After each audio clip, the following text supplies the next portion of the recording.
Isang kagandang araw ka foodies, and for today's video nandito tayo sa Pandin Lake at ipapakita ko sa inyo yung kanilang 550 na balsa ride sa Pandin Lake kasama na yung meal. So sakay muna tayo sa ating assigned na balsa.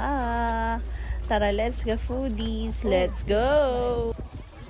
Dahil konti lang kami, for the joiners kami sa balsa, kaya tigkabilang side kami ng ka-joiners namin. So ayan na ang person. For the emote lang habang nag-start umandar yung balsa.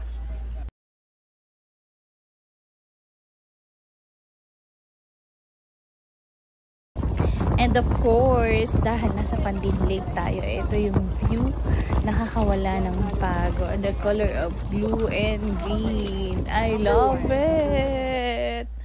Parang siya, mahal ko na, char. So, ito yung food inclusion. Meron kang isang binalat na rice. Then, you have salad. That's with salted egg. At merong ginataang hipon. And saging for dessert. And inihaw na tilapia. So, for the tastes na ang person, for the kamay lang tayo. Don't mind my pawisang face. Sobrang init talaga. It's more than 50 degrees. Kaya, yun, wala tayong tissue. Nakapagpunas na ako dyan ng hanky, pero mainit pa rin.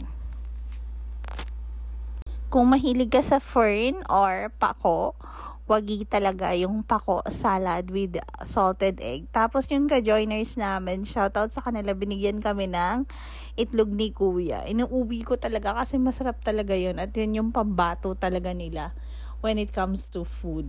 Yung kanilang hipon, ginataang hipon, medyo on the salty side at okay naman. Pero kung diabetic, medyo maaalatan talaga. So, struggle is real. Dahil naman kasama ko, kailangan ko pang ipagbalat. So, medyo ang hirap kumain. Kasi pagbabalat ko pa sila, they won't be able to eat without me doing that for them. Yung tilapia nila fresh, masarap, manamis-namis.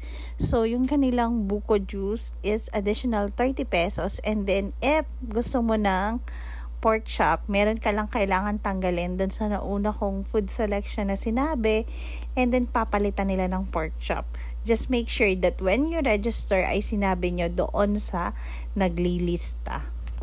Yung buko juice sobrang refreshing and binubuksan nila yan para makain mo yung coconut meat. Pero doon na sa may dulo ng Pandin Lake kasi nandoon yung taguan nila ng itak. Kapag walang itak, so they won't be able to open. So make sure na magsabi kayo sa kanila habang nandun pa lang kayo sa dulo. Ang total na nagastos natin is 600 pesos, additional 30 sa buko, environmental fee 20. So I hope nabusog kayo, nag-enjoy at nagutom. That will be all. Tata! Sige na kayo. Sakaya sila kuya, sabihan mo.